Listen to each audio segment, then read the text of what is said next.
Welcome everybody to yet another episode of Me, Myself, and I'm Joey Jabala, and we are joined by lovely beauty that we've been following each other for a minute, and just finally got to get into studio and talk to each other face to face. Finally, welcome to the show, SaintAhmad. Do you say Ahmed with the accent? I just say Ahmad. Ahmad, okay. Okay, see. You can say it. That name is very popular within my culture. Say it the correct way. And whatnot. And you say it? Ahmad. Ahmad. Okay, Saint Ahmad, welcome to the show. Thank you. Thank you for joining us. Welcome to New York. Also, you were talking before we started filming how you're relatively-ish new to the city. Yeah. So I moved here during the pandemic. I was still in college. I had a boyfriend at the time. And, spring break happened. And that's when they were like, oh, we may or may not go back to school. Yeah. So I was already planning to come up to New York because my boyfriend was like, oh, just like come live with me, like come hang out for spring break. And then I just ended up being here for the entire pandemic, like living in this apartment and everything, and just experiencing New York for COVID, what it was, AKA the internet. Exactly. Were you doing music at the time? For those of you that don't know and should definitely know, Ahmad is an amazing rapper. New single coming out this Friday. Yeah. This airs on Friday. So the new song, The Reason, is out today for those who need to get into the know of it. Were you rapping at the time when you were talking to this boyfriend?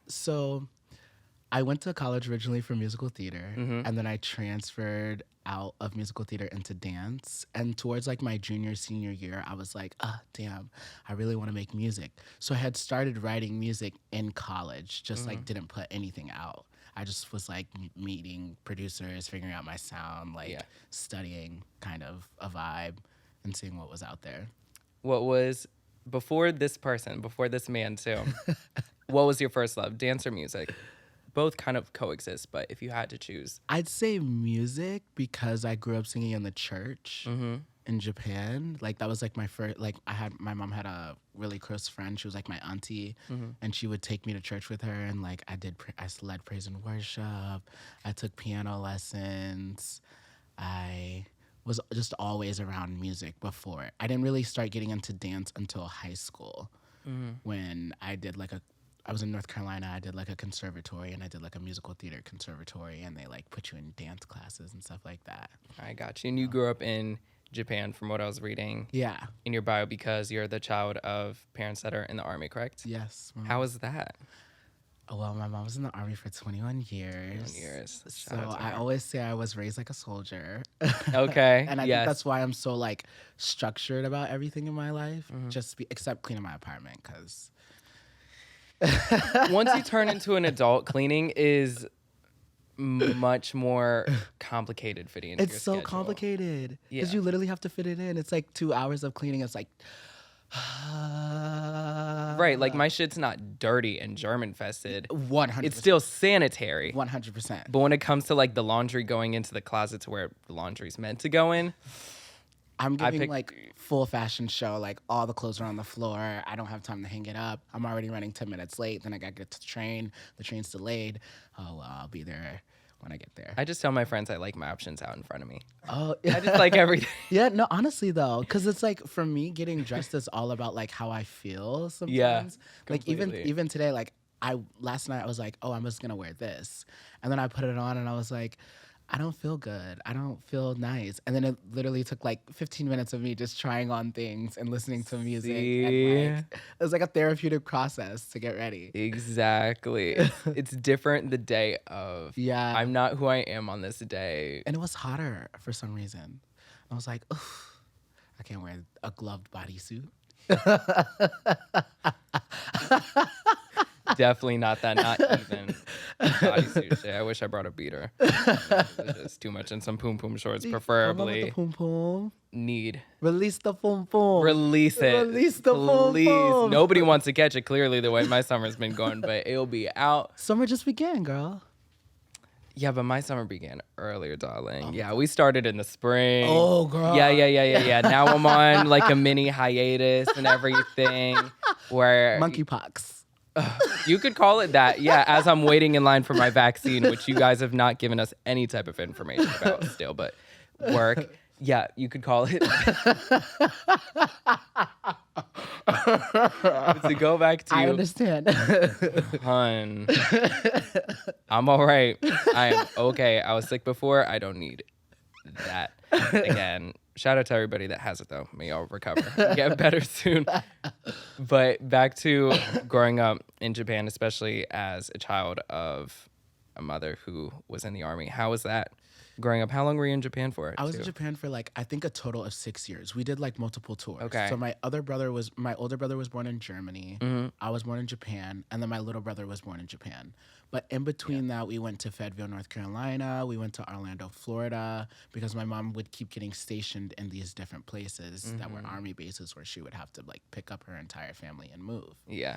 I would say also, I mean, it was weird, I would say, because for a while, it was just me and my brother. And then like once I turned 10, it was all three of us. And then I became like the middle child. And so, like, I felt like I kind of started to get forgotten because I wasn't, like, obsessed with, like, sports and, like, stereotypically masculine things that are associated with, like, military. Even though my mom was a woman, I felt like she was more of a tomboy. Like, she would run 5 miles and stuff like that. So my mom kind of, I don't know, I started to, like, feel, like, a little forgotten. And I became probably more, I feel like my ego was killed at a young age. I see. It's... I don't want to say funny, but like funny for lack of a better term that you mention that, because I feel like there's a thing where a lot of people say that kids that are the middle child end up being... Yeah. Because you're kind of like, as the middle child, you're kind of forced to like discover things on your own. Yeah. Because you're not the oldest, where like my mom would drive him to football and like go to his football games. And like, I just had to like tag along. And then my younger brother, he's getting held That's in my the mom's baby. arms. And everyone wants to hang out with the baby because it's the baby. And I'm just like, I want some like rainbow Vans. Exactly. You're just left to your own devices, and then you find things, and then those things find you. And then suddenly, hey, Mom, guess what? Gay. Yeah. I feel like my mom said she always knew that I was gay, but she tried really, really hard to prevent it. So she kept Really? my mom worked really, really hard to prevent me from like being gay. Would you say, I mean, of course, somebody could take from that statement that your family could be, quote unquote, I guess like queerphobic, but would you, at that time, did My you mom look is at your... queerphobic. She knows that. Hey, girl. Okay, that's what I was making sure, because my family is the same way. They're working through it, but like... It's okay. She knows. Because it's almost like in different ranges. Some families, like, they don't care about queer people unless if it affects their family. Yes. If that makes sense. Like, Yes. the one mother will be cool with her hairstylist being gay because he turns out her balayages. But when it's her son, her Kevin, no, ma'am.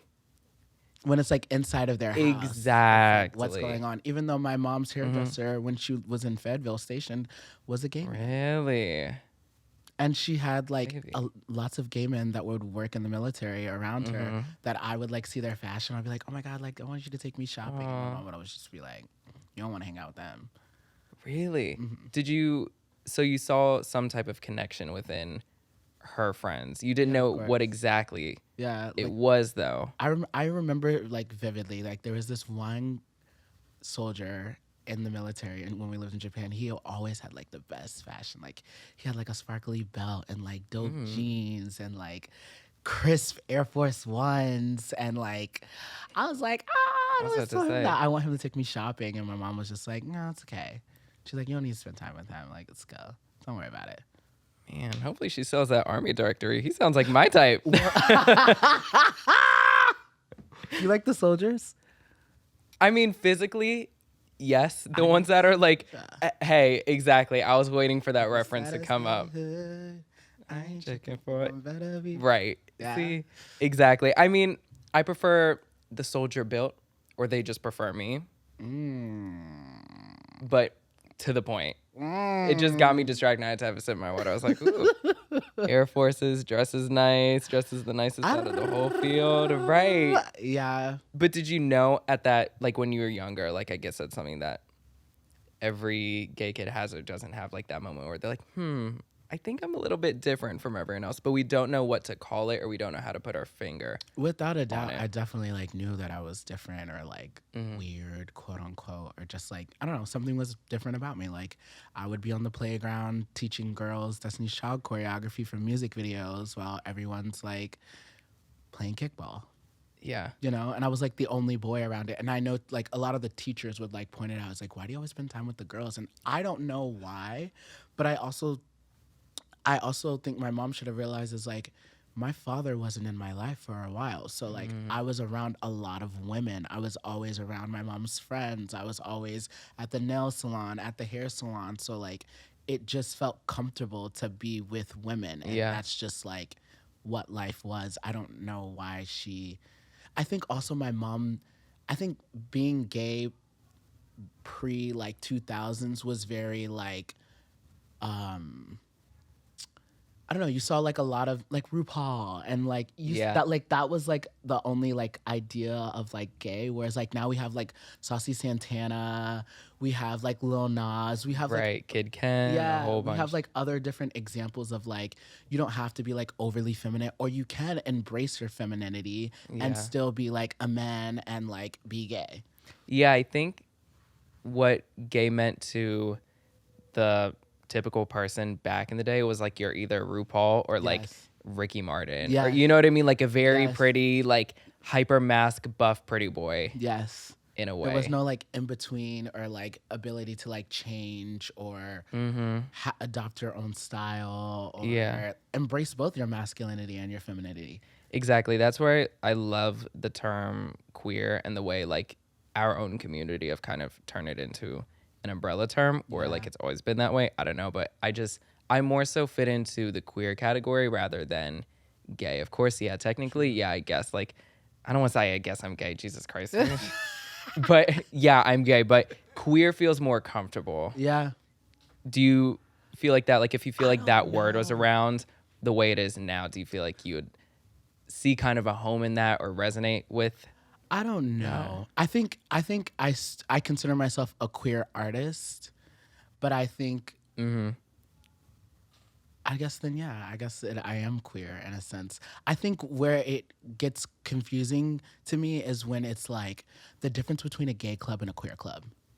Okay. And the difference between like queer events and gay events, which you can clearly see. Like a gay event for me in my mind is like the overly muscular like white dudes doing G and like shirtless. Yeah, like bouncing around. Whereas like you go to a queer event, everyone's dressed up and looks and like chilling and like actually having conversations, and you could like actually walk away with like 10 friends. Yeah. You know? Yeah.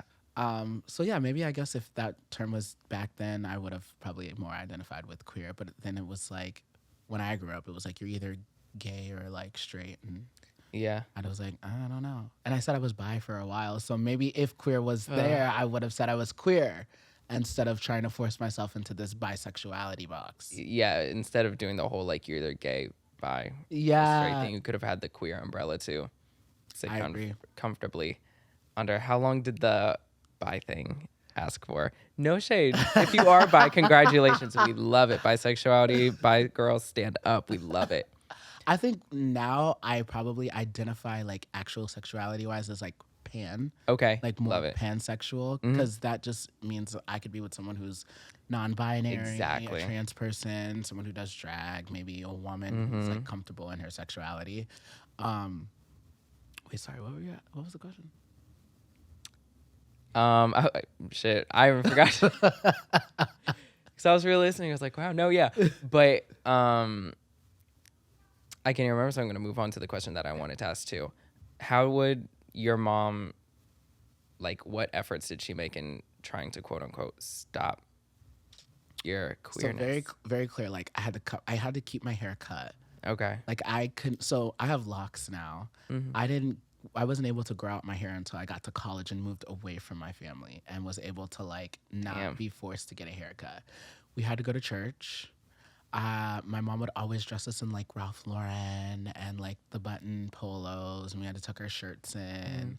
And then I went to a private school in Raleigh, North Carolina, like a Christian Judeo private school, which was like I hate to like be so direct, but it was just a rich white private school in Raleigh, North Carolina.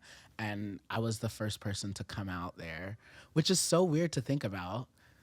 But the environment that we were all in, it was like a lot of Trump supporters and a lot of Republicans and like a lot of people whose parents have like $1 million homes, and at 16 they're getting a Mercedes Benz and a BMW, and their dad drives a Lamborghini, and everyone must say the Pledge of Allegiance every day. yeah, you gotta say the Pledge of Allegiance every day. Yeah, like, I went to private school for a minute too, so we would have chapel so it was like very that. And my mom always was like, she was like, I don't want to send you to private school because I don't want you to be another statistic.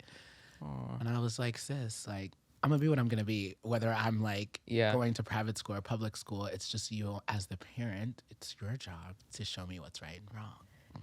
Exactly. And I don't want to teach parents on how to parent because I'm in no right a parent. But the whole idea of like trying to purposely steer your kid away from something that's not going to hurt them is so counterproductive to me, because they're going to find their own regardless. And you aren't even setting them up for an independent mindset. I agree, because then it like makes me like have to go sneak and like download Grindr at like an age where I shouldn't even be on fucking Grindr. Exactly. You know, or like search on the internet on like webcams and like Tumblrs and chat rooms and stuff like that, because I didn't have anyone to talk to. And then I also went to like a moderate version of like conversion therapy too, where it wasn't like the shock or anything, but it was like more of like a spiritual counselor, where she was like trying to like coach me in a way, and was saying like I was lashing out and acting certain ways because God wasn't appreciative of my behavior. And like my mom would come in and say like, oh yeah, he's being disobedient and talking back and stuff like that. And I'm like, I'm not being disobedient, I'm just telling you how I feel. And it's not disrespectful. I just feel like you're not listening to me as your child, because I'm telling you what I feel and what I want, and you were like saying, no, don't do that. Wow. Was it your mom that sent you? Yeah. What age was this? This was like when I was in Raleigh, North Carolina. So it was like 16, 15, 16. Yeah. It took place like over a summer. It took place. So I would drive myself from high school to this lady's office. It was like a therapy appointment. Wow. Yeah. And we like talked about love languages and stuff like that. And like I don't fault her, because she was probably just trying to repair my relationship with my mom. But if I'm gonna be real, it was a form of conversion therapy. Completely. Very much like a psychological form of conversion therapy, of trying to like coach me out of like doing what I want to do and like feeling how I want to feel. Completely. I think for us queer people, especially us queer people that grew up in environments that didn't encourage our queerness, we could smell it from miles away 100%. when you're not with the shits, and you want to not only just don't fuck with it, but you want to flip it somehow. 100%. Especially when you're younger. Yes, I feel like even when you're younger, you're more aware of it. Whereas like now I'm older, I'm like, I'm bouncing around, and I'll be like, oh shoot, it's not safe. But when you're younger, you're already like on guard and like walking around and trying to already find the people that you want to be close with. So like everything is a question. Completely. How's your relationship with your mom now? After all this, talked to her in a while. I know she's texted me for months, and I just like haven't responded. She always texts me like, I love you and stuff like that. She did come to New York, oh God, in the winter sometime when I was with my ex, and she like came and visited and stuff like that. But I don't know, like it's hard. It's really hard. Yeah. It's like hard because it's like reminding me of like trauma and stuff like that. And maybe I'm just not over the trauma, and I'm like not ready to like have a full relationship. But I always told my mom, I try to make it clear with her, I'm like, at this point, I'm 25. So like, I don't have to have a relationship with you. The relationship that we should have should be based off of like us treating each other as like good human beings, you know? And I think she's trying, and I think she's working for it. This just reminds me, maybe I should call her after this, even though I haven't called her in months. My grandma texted me this morning though and said, I love you. I talk to my grandmas all the time. That's good. Yeah. But that's a very valid feeling, especially because you are an adult. Yeah. You know, not saying, you know, younger queer people can't have their own opinions formed and everything of each person. It, you know, just depends on the situation they're in. But it just gets to a point where you're just like, okay, if you don't at least just support me, Yeah. then I'm out. Yeah. Then I'm out, girl. Like, Yeah. it's nothing. Why do we even have to make the fucking disclaimers? Aren't you the one trying to form who we are? Like, we're a fucking, like, piece of Play-Doh or something? Like, we shouldn't even be making those disclaimers of, like, listen, I'm young, I'm this and this and that. No, we want the relationships with those family members just as much as they want them with us. I agree. We're the young ones. Our brains are still developing or, like, getting to the end of our development. We still need that shit chemically, physically, emotionally, just as much as they do. They've had a whole life of love and whatnot to live with. So, And I also hate the whole like coming out process. how was it for you?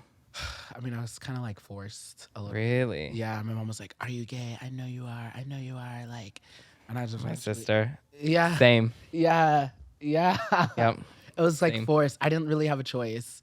And then once I told my mom, I remember like writing down in my agenda like all the girls at like middle school that I had like told all my friends that I was gay, and like the fact that I even had to like go through that to like discuss my sexuality. Like that's not something that I feel like is, because straight people don't have to like No. put their whole sexuality on display. They get to watch it on movies and televisions and TVs and reality shows. Exactly. But you put like Lil Nas making out with someone, they're like, oh, they're pushing homophobic. The devil. The devil. Yeah. He's a devil worshiper. And it's Uh-huh. like, I don't get it. I really don't get it. I honestly, genuinely don't get it. I don't, because know? it's just like not deep. It really It's isn't. not that deep. Like, I think queerphobic people care about this shit way more than we do. Like, even when Lil Nas X was doing all this stuff or whatever and all the videos and everything, I was just like, okay. Yeah, no, I was like, thank God. Yeah. I was like, thank God I get to see a black man like with Emphasis on that, cornrows right. and heels on a pole, like going down to hell. Like, thank God.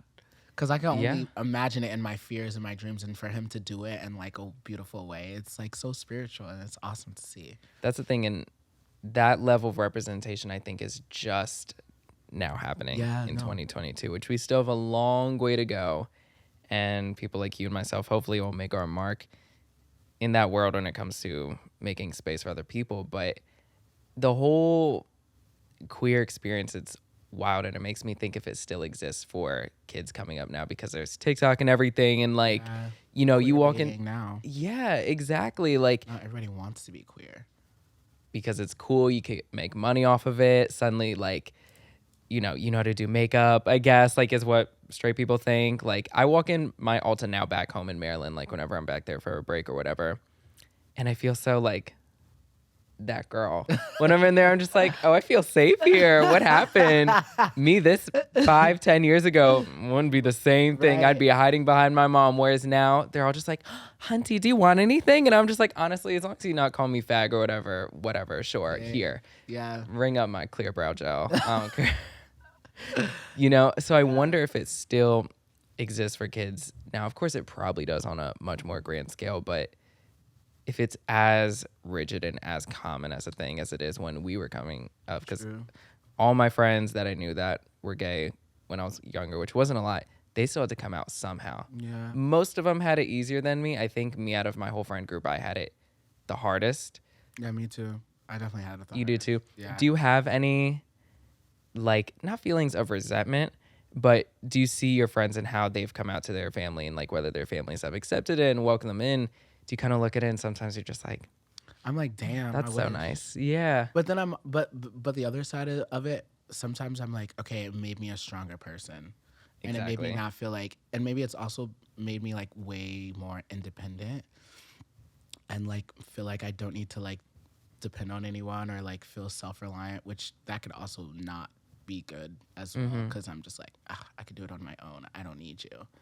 Yeah. And I could be very dismissive of like, sorry, like I don't need you. Like, bye. I could do it on my own. Mm-hmm. Like, you're gonna cause me a problem, I'm out. Yeah. I'm the same way. Like, I think my friends and like, I don't want to say like people who've had it easy or ill, but like, yeah, like my friends, it's like that when they'll go through something with a guy or a coworker or whatever, like they're more willing to kind of keep that rope there connecting those two pieces, where I'm immediately like, if you're not benefiting me somehow, bye. Yeah. It's a wrap. But that's just because that's what I'm used to. That's situations of us growing up and people as close as our blood related family members not wanting to be family with us. Yeah, and accept us. It makes it so easy after time and time to just be like, okay, well, you don't really matter to me. Anyways, if I don't matter shit to you, so. Bye. Yeah, exactly. I also wanted to say, like, I don't know, you know Billy Porter, right? Yeah, of course. So Billy Porter had like a R&B whole music career, a whole music career where he was like a straight man, a 100% straight man. And then now look at him now and 2022 and everything that he's doing. I guess that just like when I've like looked at that, I was like, that shows like the evolution of time. And maybe we are in another time, but it's like, damn, it sucks that like back then I can only imagine the trauma he has from like entertainment business, like 101. Yeah, even the building that whole other entity literally of you. That's a whole other persona you had to build and then sell it on top of that. That's wild. And that sounds like that takes tons of energy. Yeah. And self-reflective work to unwire. Yeah. Because I find myself in that situation. That's something that I'm going through personally. Maybe you relate, but like for me growing up, small town, all this stuff like that. For me, the way of surviving while like in the closet, I guess, was just to build another personality. Oh, if that makes sense. You know what I mean? I did football. I did basketball. I ran track. I did cheerleading. Yep, you're talking with your girls. Your voice is up here, whereas like one straight guy enters the room, all of a sudden my voice is down here. Like my mannerisms are different. Yeah. I wore like the dude shorts with like the t-shirt and like sneakers. Yeah. Whereas now I'm like, fuck, I want to wear heels sometimes. Sometimes I want to wear a sneaker. Exactly. People just don't know how hard that is. It's really hard. Especially once you get in your adult life and just like everything in adult life, like it's all up to you. You got to take care of yourself physically. You got to make sure you eat, drink, but also make sure you're being your most authentic self. I agree. Exactly. Which leads me to your music because in your bio also you're talking about how your music, it's about embracing your most authentic self. How do you think your child situations growing up, going from country to country, from state to state have impacted your music and thus forth, leading you to embrace your authentic self? Yeah. Long question, but. So musically, I feel like I don't want to, even with like SaintAhmad, I don't want to like feel like I need to put on anything or like put on a persona or like put on something that I'm not. Like, so all of my music, I try to like talk about something that I'm going through. Like, for example, the reason right now is like, me and my ex, we were going through a lot of shit, and I felt like he always blamed me for his problems. And so I was just like, fuck it, I am the reason.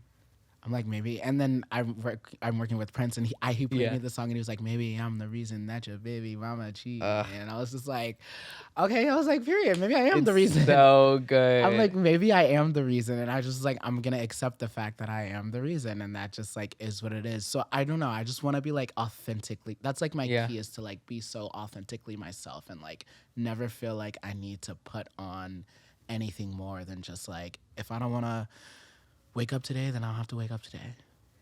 Exactly. Embracing like the good and bad parts of you. As corny and cliche as that sounds, like it's a cliche for a reason.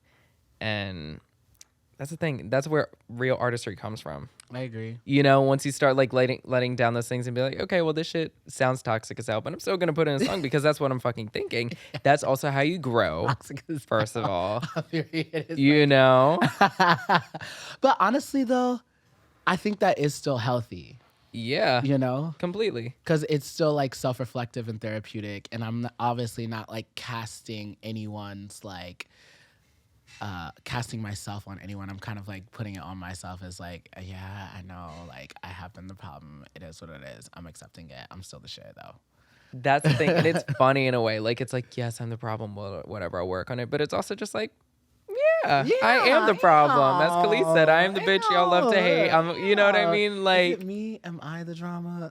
Am I bringing the drama? But am I the drama? That is the question. The video also, for the reason you guys will see it, comes out today, is everything. Thank you. I watched it this morning at work, and you sent me the link and everything. I was expecting, of course, a production, but when I saw it, I was like, oh, wait, this is a production. It's so not a big cute. budget. And that's Genius. that's another thing about like being authentically myself. Yeah. It's like realizing where I am right now as like an independent artist and realizing that like everything that I do is funded by myself. So like feeling like I don't need to like go chase down these big budgets and feel like I need to have like a style. Well, I have worked with a stylist, but like a major stylist, and Right. feeling I need to like work with major cinematographers. Like my friend directed the video, and all the clothes that we were wearing were clothes in my house, and like he found this showroom that he had through a friend that we were able to use for free, and he had friends from college that were able to come and do cinematography, and just like trying to keep everything to like, this is where I am right now. What can I bring that's 150 right now? Completely, because as much as like we bitch and complain about like the current struggle right now and like making ends work just by nothing, one day we're gonna look back on it when we are rich, when we are successful, when we are stars and everything, whatever, and miss it and be like, oh damn, those are the days. Right? No, we'll be like, damn, I wish I was complaining about $1,000 budget right now.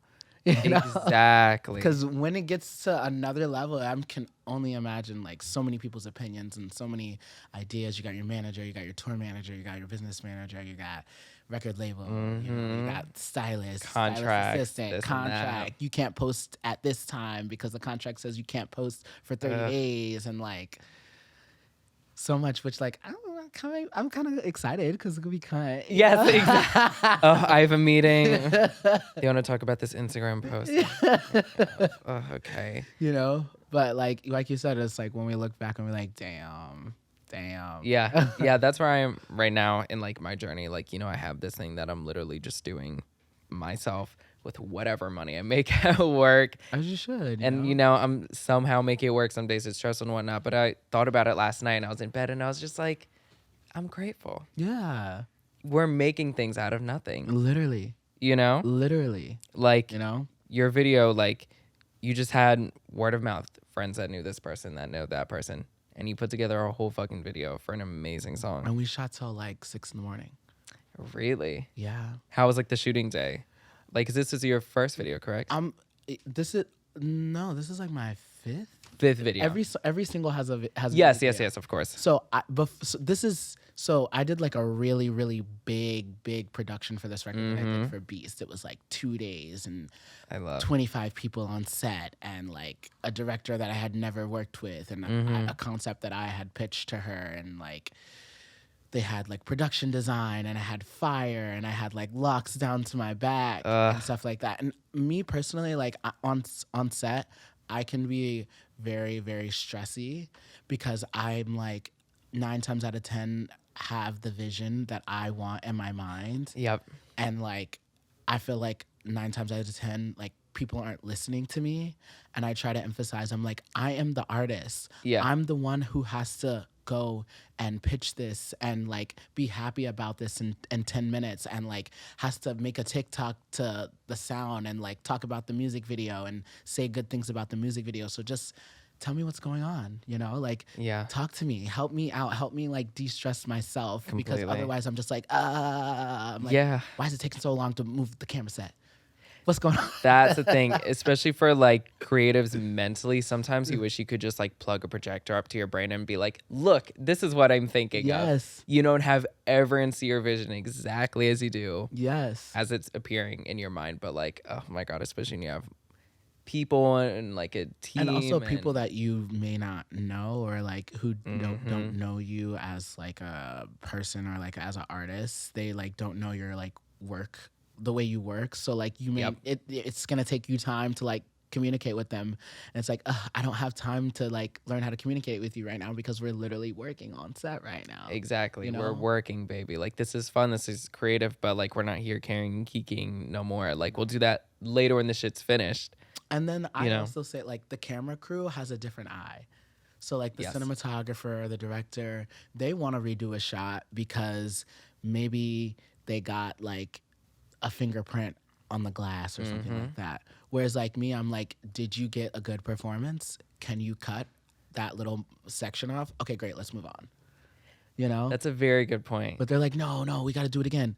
And then we do it again. And then maybe I mess up. And then we got to do it again. And then the camera person mess up. And then we got to do it again. Because the stylist didn't pull my belt down or something like that. It's like, ugh. Yeah, your performance is right, camera angle perfect, but the belt, it's like you need all ends covered. Yes. Everything. I get that. I'm a producer for the show I work for, so it's like the whole idea of like you need a backup for a backup. Literally. Like you can never take too many takes. That's fun and that it helps obviously, but like my God, is that just so much more stress and work? It also stresses me out because I always emphasize, I'm like, I'm the one who's paying for this right now. You want to do how many more shots?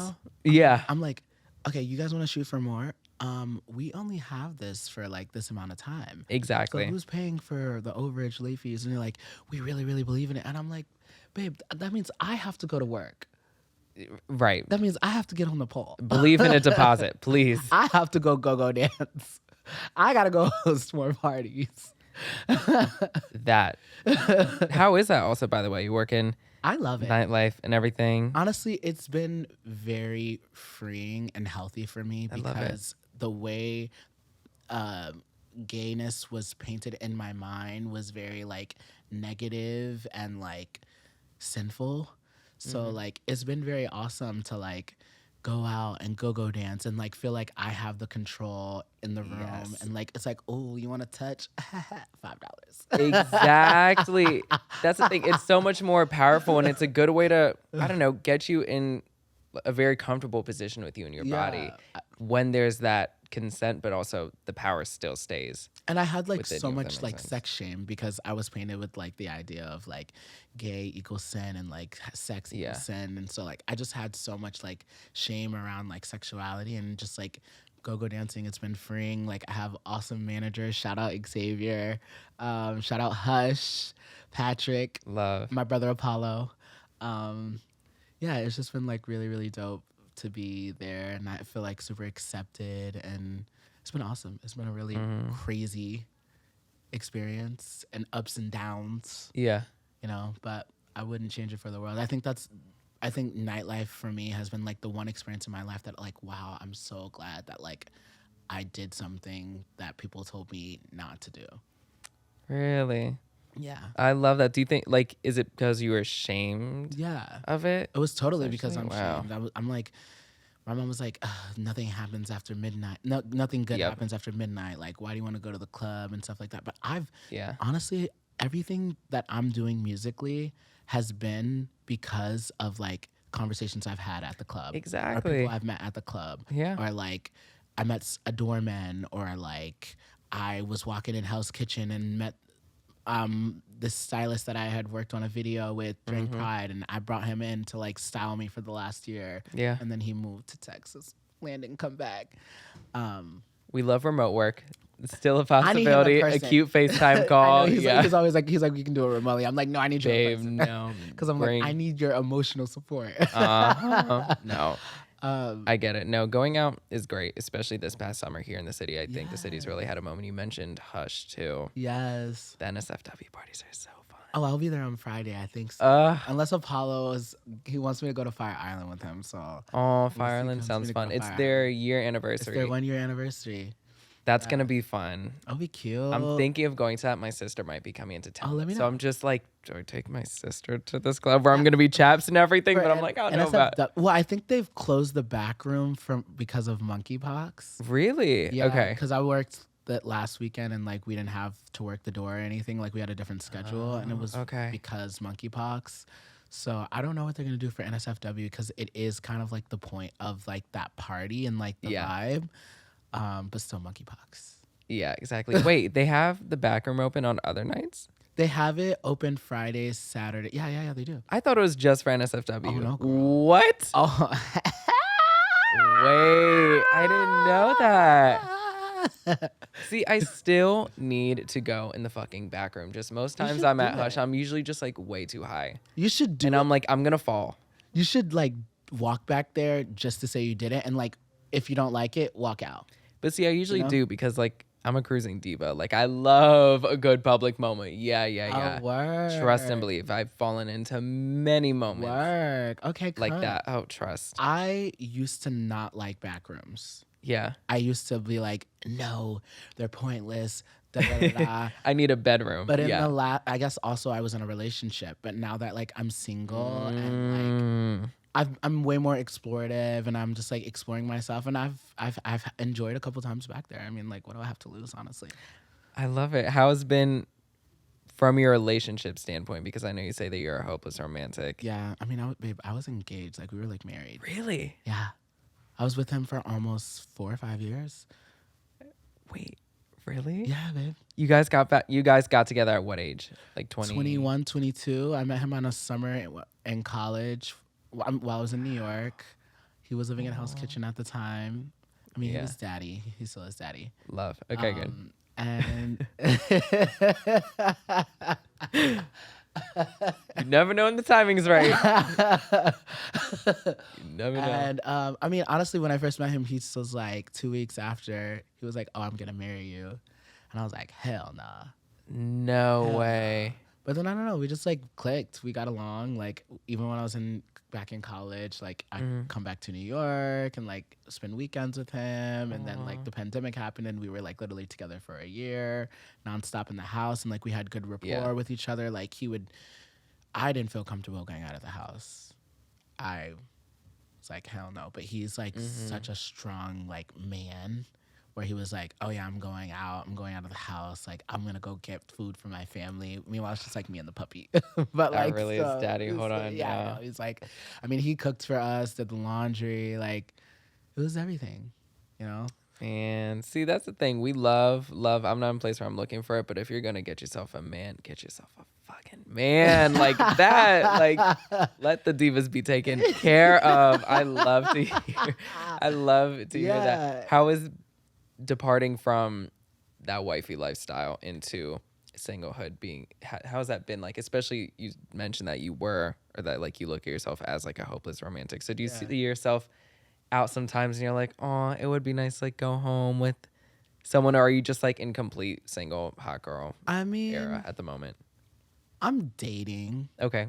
I'm dating. I feel like for me, I don't know, I'm a simp.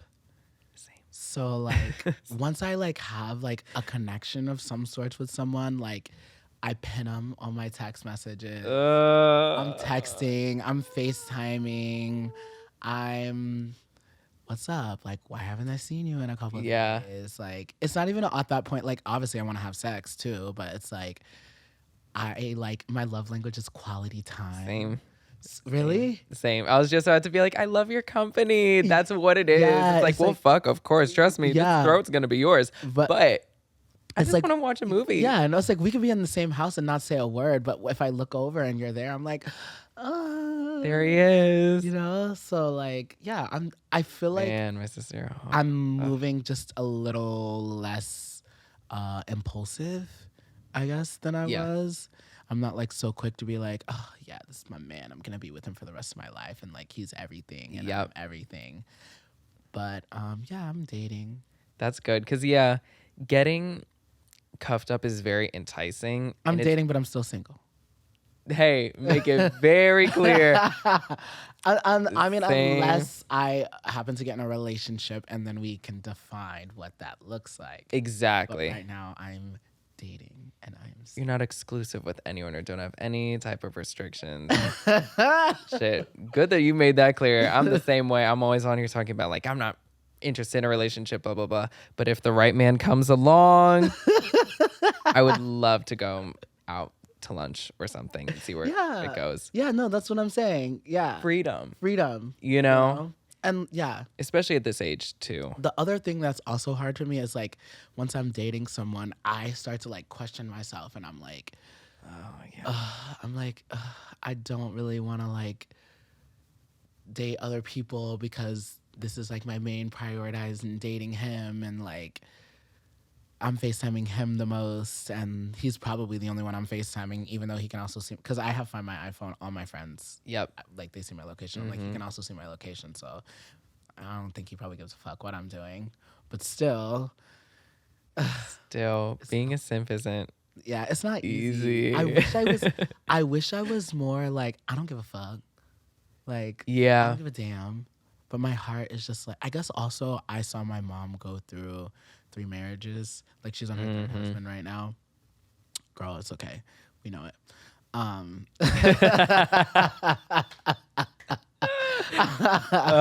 Get it. My mom was one and done, so I get it. So like I feel like I'm like, I don't know, not chasing what she didn't have, but like I guess I'm already kind of redoing what she did have.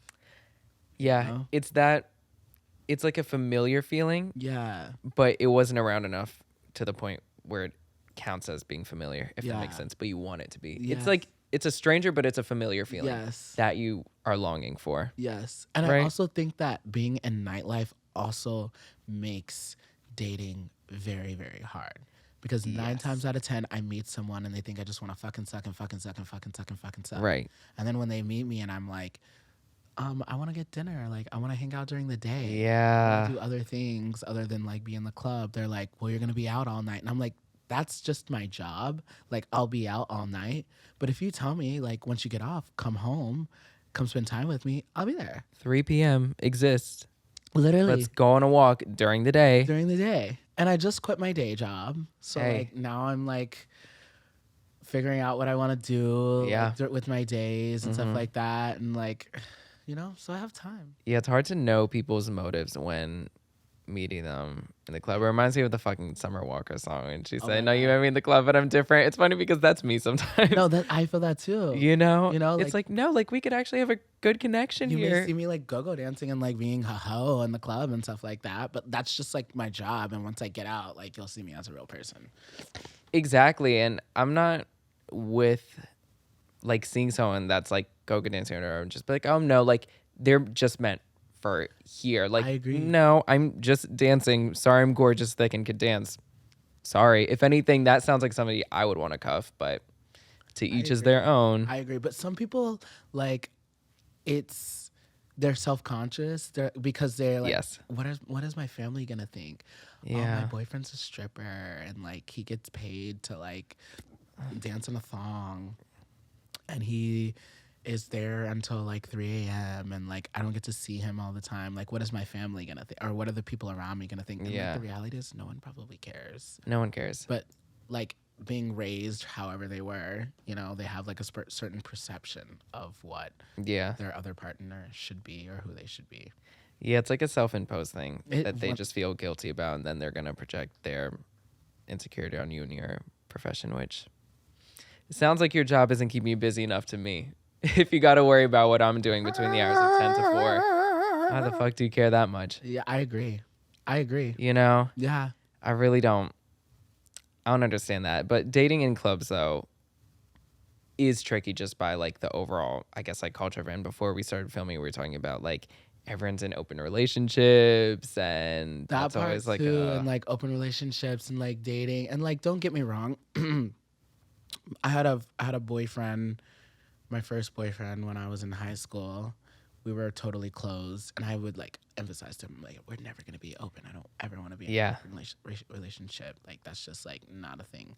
But then I went to college, and he went to college, and like we had distance, and like that. Then we were in an open relationship, and then like the relationship that I was just in, we started on being an open, and like it was always open. And now I'm at this point where it's like, I don't know if I could be in a fully open relationship ever again, because I just am like, I kind of want someone who just wants me, yes. you know? But I'm like, completely. is that unrealistic? Because what if I'm in the club drunk one night and like I start like making out with some fine piece of hunky-tunky, and then it's just like, Right. But I don't think that makes what you want contradictory to that, though. okay, that's valid. You know what I mean?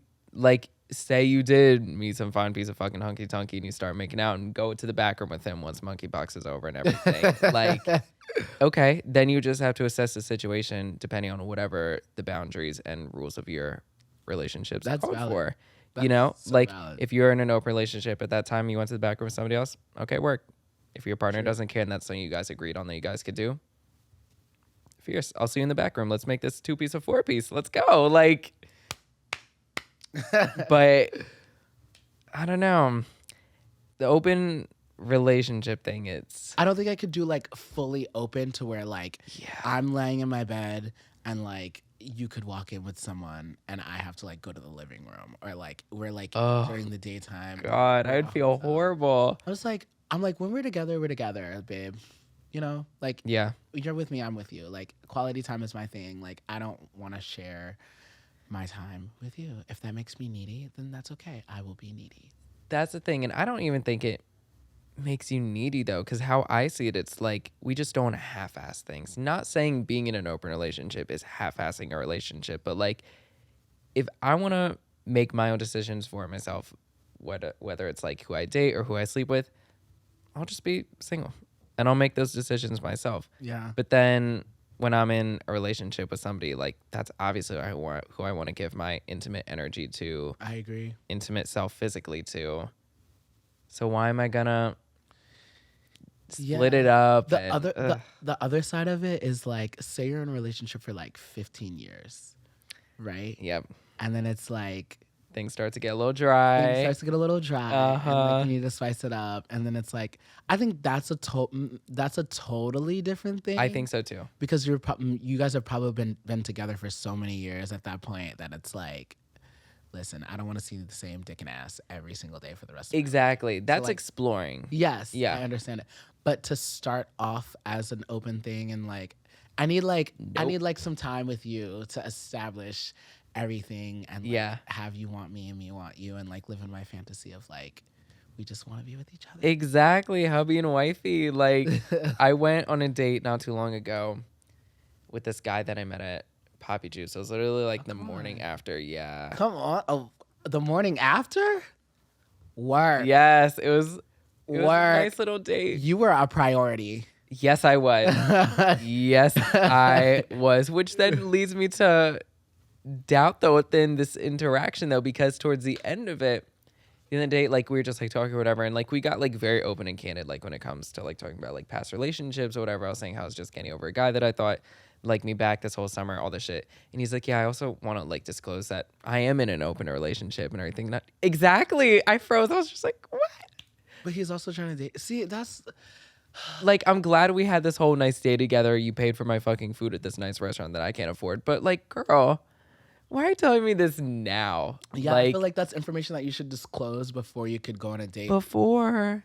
Just so that like, you could not like, because then it's like, damn, I thought I could fuck. And I think about the other person. Like, I'm just like, what's your fucking boyfriend doing? Yeah. Just like at work, mindlessly not giving a fuck while you're here entertaining this thick bitch to like some fucking food. Like, it's great for me in the moment, but I feel for the other person because I don't want to be that person. I think about that all the time because I have experienced that, and I'm like sitting there, I'm like, I put myself in their shoes. I'm like, if that was my man, shit, I would be like, bitch, where the fuck you at? Right. I haven't seen you in 48 hours. What the fuck are you doing?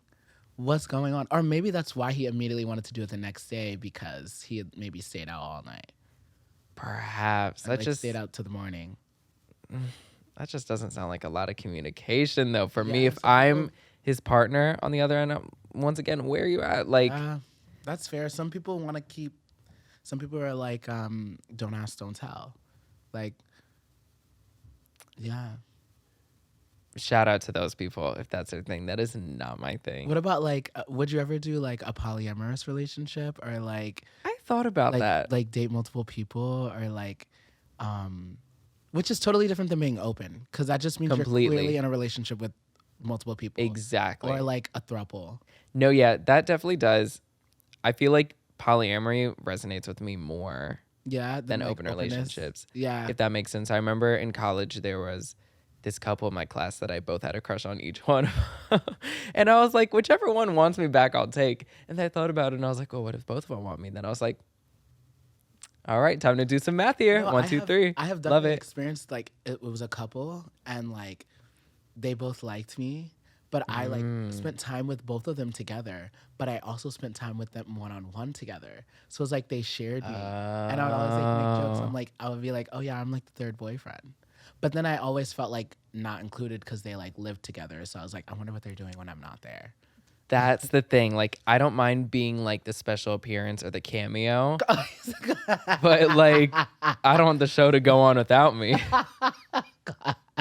Work. You know, even like physically and stuff like that. I would be more interested in exploring with like group sex and stuff like that rather than sex within like an open relationship. That just sounds because I feel like like it's like different when there is like this emotional tie of like, you know, something about me that no one else in the world knows about me, versus like me just walking into a room with the people that are like feeling sexy and like having a good time. Mm-hmm.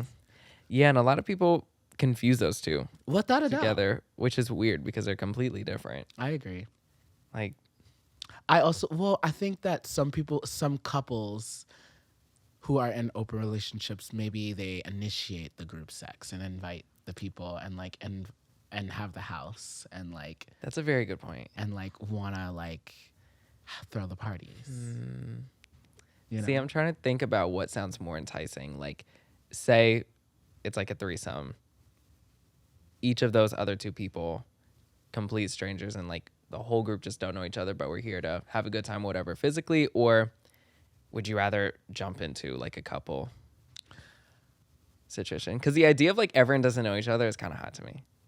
I think like I like that. I'm down for everyone doesn't know each other. I'm also down for like it could be a couple. They're the couple. Yes. And I'm the special guest. But maybe as I grow older, maybe my mindset will change. But right now I'm in the mindset of, if I am with my man, I'm not going to invite someone over to have a threesome. Not right now. Yeah. Yeah. It's like that. I think it was like a meme or whatever on Twitter where somebody was having a threesome and like the girl instantly was just like, wait, what about me? And like started getting mad and everything in the middle of a because also threesome. I also feel like when you're when you're in a relationship and you invite someone to have a threesome, one person usually feels left out. Yeah, I would have to steal the show somehow. I'd be like, okay, your dick's taken, time to stay on the face. Now that way you're visually distracted. Say my name, make them nervous. Shit, if you could even get oxygen out there, it's a lot. It's a lot there covering those nostrils, my friend. But I also wanted to talk to you too about your song with Super Nero. Yeah. As well. How did that come about? He's about to be on the show very soon too, so stay tuned. So I met Nero on the street. See, there we go. Strictly organically, like on the New York streets during the pandemic, like crossing the street. Like I was like walking and I turned back and I was like, we made eye contact. And then I was just like, because I'm like, I'm kind of introverted. Actually, I'm probably more introverted than I want to recognize. Mm-hmm. So I like looked back and then I kept walking and then I kept looking back. And then I was like, "Aww." And then so cute. I looked back and he was like, come over here. So then I just like walked over and then we like hung out that night and we went to the beach for a while. We hung out for a while. And he just had these lyrics. He went to Fort Lauderdale, I think, and it was like shit that I do for the money. It wasn't clearly like rhythmical, but like he had these lyrics. And so we were recording in Stephen Schwartz's house. Like we were recording this demo in Stephen Schwartz's apartment. Yeah. And so I pulled up, I engineered the demo session and I got the beat in and everything. Yes. And like, I was just like, this is what we're gonna fucking do. And I don't know, we just like made the record. That's one of the records that I truly feel so proud about, because apart from like being featured on it, I was able to like produce and like create demos and like give ideas for background vocals and like coach Nero on how to say things, and like I was able to like really flex my creative like muscle on like, creating a song. Yeah, like you were if it was a movie, like you were in the director chair. Yeah. You know, and it's fun to, of course, express yourself like on the mic and in the booth, but there's so much else where you could go with the song or just a creative project, let alone when you're in that seat. And I was like sending him voice memos of like ways to say things and like going back and forth about words and sounds. And it was that's like one of the songs that I'm like, and I'd been waiting for so long for him to put it out. And that song that's like a 2-year-old song. Really? Yes. Wow, and it just only came out like a month ago. We did it in 2020. Wow. And I had been telling him, I'm like, put the song out, put the song out, put the song out. And I just got like annoyed. Cause I was like, I don't know, this child, he's never gonna put out the record. I'm gonna move on. Cause I was like withholding myself from doing my own stuff because I didn't want to like step on any toes. So I was like, whatever. So I just like focused on my stuff for a while. And then eventually he's like, oh, I finally want to do this video. I'm ready to do the record. And I was like, okay, let's go then. Let's get it done. It came together and it's beautiful. It's a dope record. I love it. Is it gonna be featured on an upcoming project of yours, or that's gonna stay a standalone moment of its own? I know that Nero's gonna say it's our record, but technically it is Nero's record. So I don't know if it would ever be on like, I don't even have enough songs for an EP. I'm not gonna lie, or an album. And the other thing of it is like, I don't want to put out everything just yet because I feel like I put out 4 singles in 2021 and I'm still able to get bookings off of that, and it's 2022. Exactly. So there's like no real rush unless all of a sudden one of them skyrockets and they're like, oh, we got to get the EP out. And then like at that point I'm sleeping at the studio and making 50 songs a day. Exactly. But I am at the studio like a lot. Like I'm going to the studio tomorrow. I hang out at the studio. Like yesterday I was at the studio. We just like made beats and I'm shooting the shit with the boys and like just like being around. Cause now that I quit my day job, I'm like wanting to be around music more. And I want to write too. Like I did like a Video Leap commercial, like sync deals. Like I want to do more than just like my own like music, like because I can actually like write lyrics and like music and produce and stuff like that. So I want to do more than just like making music for myself. And it's fun when that gets to breathe. Yes. When you just give yourself time, there's never a rush. I agree. I used to feel like I always needed to rush. Same. And lately I've just been in this mode of like, I need life to like slow down just a little bit so that I can really, really milk every single moment that I have. Like I'm going to Miami for like the 25th through the 31st. Love. So just like go on the beach and like ride bikes. Enjoy it. Yeah. Just like also mental health is so key for me. And I need to be mentally healthy and I don't want to be depressed and I don't want to get to the point where I'm burning out. And I've been working. I mean, I had that 1 year of 2020 off and then 2021, but like it's been nonstop. So I just want to have like some time to just like chill. Obviously, I'm still gonna bring like my equipment down, of course, and like I have friends down there, and but you'll write experience and stuff like life that. though, and that's where good music and good artistry comes from. Yes, it's taking a breath away from it. You know, that's where I'll get more inspiration to like make more music and like write more lyrics and stuff like that by like actually like just laying by the beach and like having conversations with random people. Exactly. I love it. I'm so excited for you. So soon to come, we can expect possibly an EP at some point. You know what's funny is in the future. For a while I kept telling people, I'm like, yeah, the EP is coming. The EP is coming. But I'm not going to lie anymore. That's fierce. The EP is coming. I didn't say soon. I didn't say soon. No, because one day it'll come. I don't want them to cyberbully me because the way they're doing Normani, and Normani is my girl. Normani is my fucking girl. I know. Her performance quality is like the top level notch. of what I aspire to be as a performer. And her as a dark-skinned black woman and just like her beautifulness, like Normani is my fucking girl, and I'm okay waiting for the album, but I know everyone is like, sis, where's the album? Where's the album? Where's the album? Where's the album? Blah, blah, Where's blah. the album? Listen to something else on Spotify in the meantime. Quality takes a minute. You know, I'm like, go listen to Wild Side. Or did you stream Fair? There's a K-Tandra remix of it as well. There's plenty of versions of Wild Side for you to enjoy. Exactly. Did you stream Fair? Correct. Did you stream her singles with Calvin Harris that are excellent? Exactly. Checklist and Slow Down. Exactly. There's plenty of Did Normani you stream material. Diamonds? Go back. Precisely. Go back and listen to Fifth Harmony. And while we're streaming Diamonds, go and stream Plan B by Megan while we're at it. There's plenty of music out here to stream. Only wait for your faves. I agree. Take their own creative time, because then say when they rush their process, you're going to come back and bitch that the shit sounds rushed. And also, I don't know if you've realized, it's like, look at the people who are waiting for albums from, like Rihanna, Beyonce, Normani. The way you release records is totally different now. Now it's like you'll put out like a 15-second teaser, or kind of like Chloe Bailey did, where she got on like Instagram Live and like released all the singles, no one's really like people to listening choose. to a full album anymore. So you have to get people excited about the music before you release it, which is so annoying because Yeah. you want people to just listen. Beyonce is probably like the only one who has that power. Completely. But she still even had to release Break My Soul and then put it on TikTok. Yeah. Now you have to like tease it for people in a Yeah. way for people to wake up and look up from their phones and be like, oh shit, like we should be excited Yeah. about this. You know, otherwise they don't really give a fuck.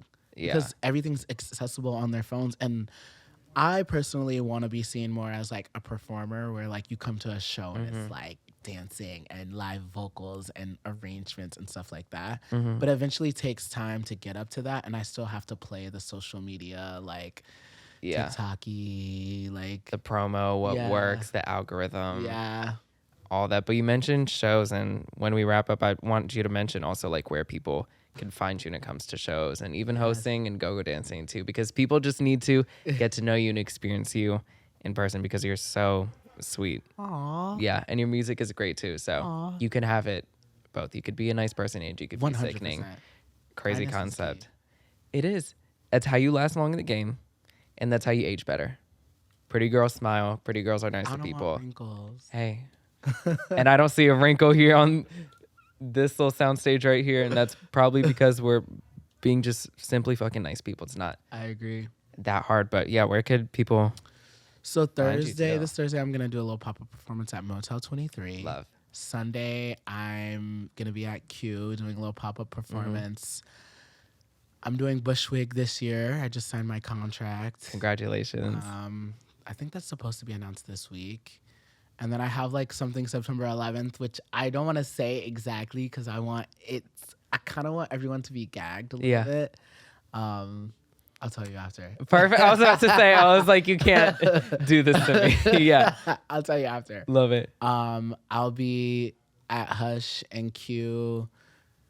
I'll be at Hush on Friday probably. Perfect. And then I know my brother's also Apollo is hosting on Sunday Love. at Q, and as I'm doing pop-up, so we'll be there. And he's also hosting at Motel on Thursday, so I'll be at Motel.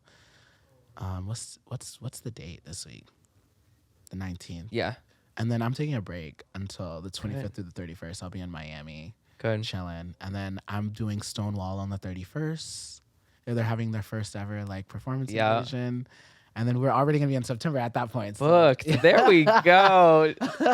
I was like, just give your next week of bookings. You said no, here's till September. Precisely. And speaking of the future in September, to wrap up, what are 3 things you want to manifest in for the future, whether it be personal, career, all of it? I really want to be on tour opening for an artist. Okay. That's like one thing that I really, really, Will happen. really want. Already to there in the happen. universe. I don't want to have to get another day job. That part. Because Yeah. right now I'm enjoying my freedom. Yes. And I don't know. I just want to remain like mentally happy and well and treating people with kindness. Lovely. And being appreciative and grateful for like everything that I have, because one day you can wake up and everything can be taken away. So I just want to make sure I continue to like stay in this gratitude-y space. Mm-hmm. Just being appreciative.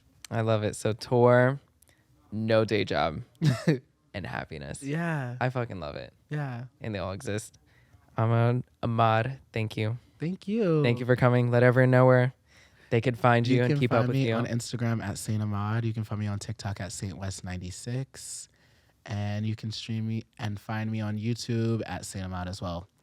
Perfect. And I'll be seeing you soon, hopefully this weekend, Yes. next weekend, Yes. sometime at Hush. Now that we've met, my love. Yeah. Everybody, thank you for tuning into another episode of Me and Myself And. I'm Joey Jabal. You could follow the podcast at mm_and_pod. You can follow me on Instagram at badbussy. So we'll see you soon for the next episode. Bye. Keep up with Ahmad. Come on, bad pussy. All the things going on in the future. Period.